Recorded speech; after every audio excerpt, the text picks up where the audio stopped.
Right now we have in the studio, we have a guest who is an entertainer.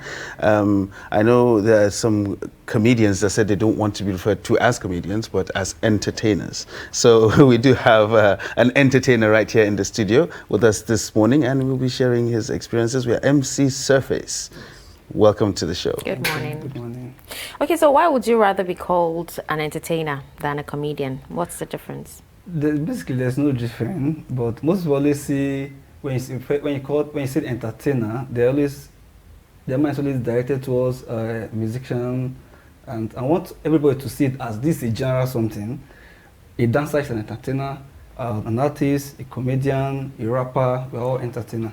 So prefer let it be a general something, not directed towards. So isn't it you know, the reason why they should call you guys comedian? Because you know, when you say entertainer, they think you're, you know, something else. Shouldn't that be the reason why you should be termed a comedian? Because when people think of comedy, they think of laughter. But there are comedians who actually sing. Yeah, sure. And there are comedians who act. So do you do anything other than comedy? In entertainment, no. Basically, it's comedy. But there are some comedians that sing. Yeah, I have a colleague. We have music comedians. Like Josh Too Funny. So like even like of Kenny Black. Okay. Yeah, Yeah, so they he's a sing music too. comedian. Yes, yes. So we are all entertainers. So how did you start into comedy? Yeah. Well, I think I started very, very late. I think it's about 4 years ago. Yeah. Okay. So, but actually I was doing other things. But most time, my friend, I always make them laugh, but I see it as it's not something that I can do on stage. So one day I went for just a birthday party. There was no MC there. So I said, okay, let me just anchor the event for them. So I did very well. Someone was like, why don't you just try this thing? It's like, are you sure I can do it? Okay, let me just try. So I just started from MC, then to now stand-up comedy.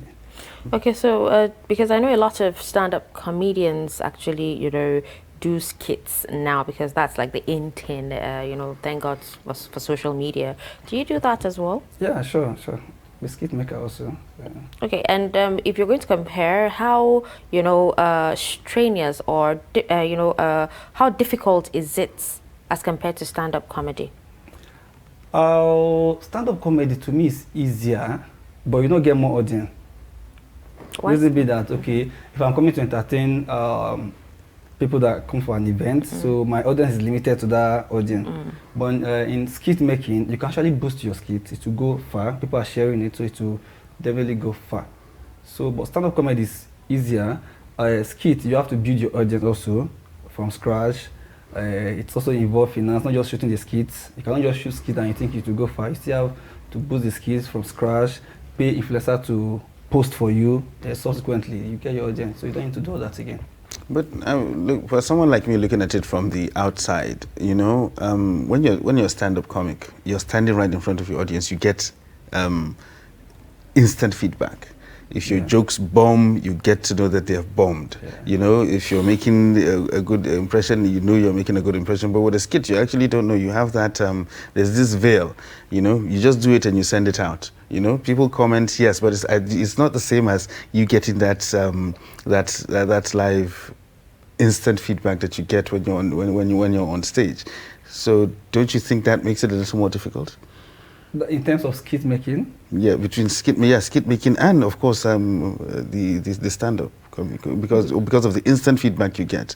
Because it's actually easy for me right now to just watch a skit. It's really not really funny. I just swipe right and leave it. You understand? But if you're on stage, I'm looking at you, you get heckled, you get booed, you get crickets, you know? Yeah. Doesn't that make it more difficult? That's why I said skit making is more difficult. Okay. Not stand-up. Stand-up is easy. To me, it's easier. It's still a lot easier. Because although to some, stand-up comedy is not that easy. That's one thing about we comedian. Okay. You know, as an artist, you can come on stage and sing, whether people like it or not, you say thank you, you leave your stage. As a dancer, you can dance. As a comedian, standing on stage for just 30 seconds, and if people doesn't like you, are gone. So you see, but to me, that one is more easier than skit making. Why I say skit making is more difficult is the process. the finance and the people that help you post. You cannot just be shooting skit on your own and it will go that far. You still need to feature people that have gotten the audience. You still have to pay them. If you're in Abuja, you have to pay for the flight tickets, go and come, accommodation and all that. Okay, so where do you get your ideas and motivation from? Yeah, things around. Comedy is just things around. Just as you're working, you get jokes, what people play with. So you're discussing with your friends. But most time, funny enough, I get, should I say, 60 to 70% of my content in the bedroom. I don't know why. So maybe because I'm always alone there, but I always have ideas. When I mean 60 to 70, I'm sure of that. I'm in the bedroom. So I don't know. Do you have any ideas with us here? We'll create an idea some of that time. Maybe when you go back home and you're alone, you work on something. Sure. So what has been the most challenging part of being a comedian? Challenge. Well, to me, I don't really see any challenge. Like I said, I started very late, and I have most of my friends happen to be comedian. Okay. Yeah, so I don't really have that challenge again because they have been in this game for like 6, 7, 10 years. So, and I belong to a brand, Poirot band. So we have that like of MC 310 and that is Sarki that is our CEO. So most time he always put us through the easy part. So I didn't really face challenge, unlike them. Like they when they started, when they started about 10, 12 years ago, there's not really comedy, not really entertainment in Abuja. So they were struggling. So we have entertainer, we have shows, we have events in Abuja almost every weekend. So don't really have stress again. Like I do my annual show. Yeah, I do Comedy Junction with Temple Surface, an annual show. And when did you start the annual show? I think it was 2018. I did the first mini show. So, and that was in my area. So I brought a musical act, not a comedian this time. I brought a Magneto all the way from Lagos. So it was not really easy, paying flight ticket, you take accommodation and all that. So, but if I want to count my main show, I'll say 2019 because also I did a very big show at 3G Hotel. And 2020, I couldn't do anything because of the COVID-19. Yeah, so then I did last year. I think last year was superb. That was the best so far. Okay, so now considering that you started late, right? Do you do any other thing besides comedy to support yourself? And also, when you're talking about shows, that's your shows and everything. Why did you decide to start a show, considering that you had just discovered comedy? Well, let me answer the first one, which is if I do other things. Basically, I don't do any other thing because I started comedy immediately I graduate. I finished my service. That's when I started comedy, and the reason why I started was that after my service, I went for one interview. That was the first and last. That's I think a week after I finished my service, I went for a job interview, and I was told after all the interview, the woman was like, "Yeah, you did very well." But my husband and I needed someone with at least 6 years experience. I was like, I sent my CV online. You saw it, you invited me, but she said, "Okay, we are sorry, but can you do some other thing?" I said, like, maybe driver. I said, well, I read accounting. I can't come and be driving your company. Sorry. So I left. I think my way out, I tore my CV, and that was that. Since then, no, not singing. I said, okay, let me just face the entertainment, and it has been good all this while. But another thing is that our work mainly is weekend, Friday, Saturday, sometimes Sunday. Yeah. So Monday to Friday, we don't do anything. So I had this friend that had a Corolla car that he hardly uses. I said, okay, why don't you just give me this car? So we're using it to be doing Uber and Bolt within the week. Okay. So that's why I now started adding that one to my own stream of income. That's why I now ended up buying my own car. So that's what I use now. Okay. So at my leisure time, I just on my app. Probably for one or two. Yeah. So Do two things I do. Do you entertain your riders? Yeah, sure. I have a lot of audience there. When I was doing my show, I think most of my ticket was sold to my riders. I was like, I'm an entertainer. This is my card. I have a community card. Okay. With my card stuff. So it was actually helped me a lot. You've not answered that question, by the way. The second one, that why did you decide to, start a comedy show? Immediately after you just discovered, what gave you that courage? I don't really know, but I just feel I should try because before I even started comedy. It's not for the money. No, not for the money at first. The first one I did was free.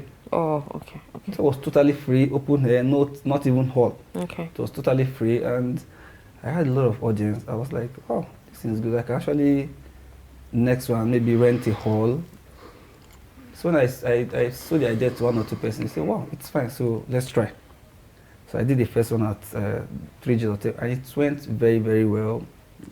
Ticket sales were massive. So since then I said, wow, I can build it annually. But there are also other shows that I do. But that is not actually tag my name, but I organize it maybe for a garden. The garden can just come, okay, or an hotel. Okay, I want us to do something this weekend. I'll organize it, but I'll not really tag that as my own personal show. Yeah. So I'm looking at the Abuja entertainment scene, or should I say the comedic scene in Abuja. How would you rate it? Is it just coming up? Is it full-fledged? Is it taking baby steps? Is it flying? How is it right now? Honestly, we are coming up. Okay. But we are growing rapidly. Yeah, we're going rapidly. I'm not just coming up like someone that's just coming up. We are really taking over. Okay. Unlike before, like 3-4 years ago. Yeah, so Abuja entertainment. Because when you're talking about entertainment generally in Nigeria, there's a certain part of the country that people believe that if you're not in that part of the country, that you will not you will not blow. Yeah, you will not blow if you're not from that part of the country. Definitely blow, but I think there will be faster. Okay. Yes, there will be faster, because if I'm doing a show in Abuja, yeah, I belong to a body which is Abuja Body of Comedian. So I can easily bring all the comedians there, or maybe little TP and all that. And Abuja don't really have any big name yet. So same thing happened to when I'm in Lagos. I can bring the like of AY, Alibaba, The Stalker at little or no cost. And that will also boost my own profile. But in Abuja, bringing them down now, and considering the expensive, the flights, the accommodation, it's very, very difficult. That's why it's way easier over there, because you're already with people that are already into the game. Yeah. Okay. Okay, now still talking about comedy. Would you say the acceptance of comedy in Nigeria is high or low? Yeah, it's high now. Why is that? Unlike before. Let me not just use Nigeria, so let me use Abuja. Okay, okay, Abuja. Yes. Before, when you do a comedy show Abuja, you meet your hall empty. The few that will come in because they know you. They want to support. They might not even give the entertainers audience. They just say, press their phone, their laugh will be like, this guy is good, it's good. But now, once they come in, everybody pay attention, they laugh at will. So, and that really give us courage. Yeah, when you're doing something, people are laughing, people come to square you on stage, okay, wow, I'm doing well, so tomorrow let me do more. So in situations where you're doing stand-up and no one laughs at your joke? That's a terrible experience. I've never experienced it before. You haven't? Yeah. Oh, it must be very funny. Not really very funny. I know how to play with the audience. That's why most time I come on time. I don't like to start. People that always have that at parties, people that start the event. Now if I'm starting, if I'm in an event, the first comedian talk about this, people are not laughing. Then if I'm coming, I'm not talk about that again. So most time we always have a starter joke. So I always, my kind of person, I have like 3 starters, so that if I drop this one, it doesn't enter, I will not pause, I will continue to another line of comedy entirely. And at times, I always want to play with the audience to be sure they are with me first. But you can just come and say, people are not clapping for me, I'll not crack joke. People will definitely clap. Even if they don't clap, because if you don't clap to me, it might lead to depression. Nobody wants you to be depressed. So when they start clapping for you, you already have them. So it's just that first starting of getting the audience. So if you just get that key of, okay, let me hold the audience, if I won't start cracking the main joke, that's where spontaneity comes in. You're not spontaneous, that's where you don't struggle. You just come to stage and start shouting, you get one man. So you never blanked out on stage? Not that I really know of. Because I started from garden, where you can anchor when the garden, people are drunk, people are joking, so you can actually do a level. No, but a drunk audience is actually an easy audience. It's not easy. They can actually if they are inebriated, I mean, like they will laugh at anything. People that come to garden are not coming for you. They're coming for their friends, their girlfriend, for themselves. So you have to draw their attention by all means to even get them. And you have to be sure of the joke you crack in garden. No, garden joke is very, very, it's not unlike normal joke. Garden joke, you need to be 100% vulgar. Nobody listens to you. In a corporate event, you can't do that. So it's just left for you to differentiate. So would you say your ideas are original? Yes, when I started, it wasn't. It wasn't. So what I always do, maybe I interchange from idea, maybe talk about this, or change it, but not really original. But now I can say I might not say 100%, but 90% original. In Abuja, as it stands now, I go to event almost every weekend. There's no bill in Abuja. Most bill that you not see my name there. So and when you go for such events, all comedians are there. So you can't stand on the stage and start cracking people's joke when they are there. So how do you protect your content?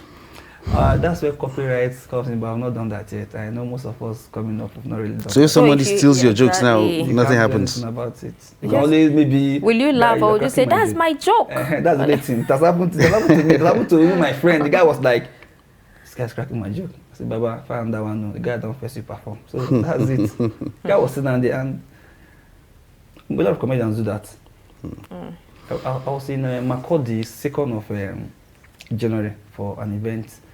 Someone was cracking my joke, and so I wanted talking about it. Unlike my friend, if my friend is in an event, you crack his joke, he'll come on stage and ask you, the joke you just crack, is it yours? But I feel you're embarrassing the person, so I'd rather meet you off stage. Personally. No, do you feel you're embarrassing them or you're nudging them to create theirs? Because when someone does that and they get tackled for it, they feel like, "Hi, man, I don't want this." No, but it's the same thing if you meet the person one-on-one and you discuss it. One-on-one than meet down. No, it's the one-on-one that I'm talking about. But the guy doesn't do that.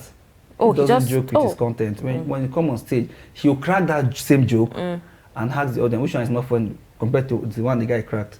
Like, I that's think my joke. yes, I've done it before. I think, you guys should actually try as much as you can to protect your content because, because sometimes, how writer's block happens, you go a really long time without any joke and you're invited for a show and you can't even get anything original. And then, you would want to use your content, alone. So if other people have been using it and overused it, nobody will find it funny. Yeah, what is the other problem? Most time I post my content on my status. So it's always giving me issues. That's why and I have a lot of comedian MCs on my content, sorry. So there are some at Suleja that always invite me for events. I tend to avoid them because I notice they always steal. Particularly, I will tell me, "Guy, I want to use this one. I know it will be funny." And funny enough, last Sunday, someone cracked my joke. Immediately I walked in, he met me and was like, "Baba, no verse. I just used your joke." I asked him a question. "Did you see me on the bill?" He said, "I saw you, but I was, at that particular time, I was not moving where I had to use it." I said, "My colleague." I was like, "Try," because as if I was not on the bill. Okay, what if I didn't meet you? Because I came very late and I cried that same joke. He now said this. Sorry, even when he left, he was not feeling comfortable. He now sent me, now probably chatted me on WhatsApp. I was like, "Sorry for what." I said, no, it's fine. So protecting our joke is always difficult because you don't even know where they're cracking it. That's one thing. When you're using the person who wear red color, and say he wore black color, they're already different jokes. But same story. All right, well, MC Surface, it's a pleasure having you on the show. We've been talking comedy on the Nigerian scene and, of course, in the Abuja scene as well. Hopefully, next time when you do come around, you will give us a little bit of the action. Sure, but he needs to make us laugh before he goes. I'm not in the show, so. I'm not point laughing now.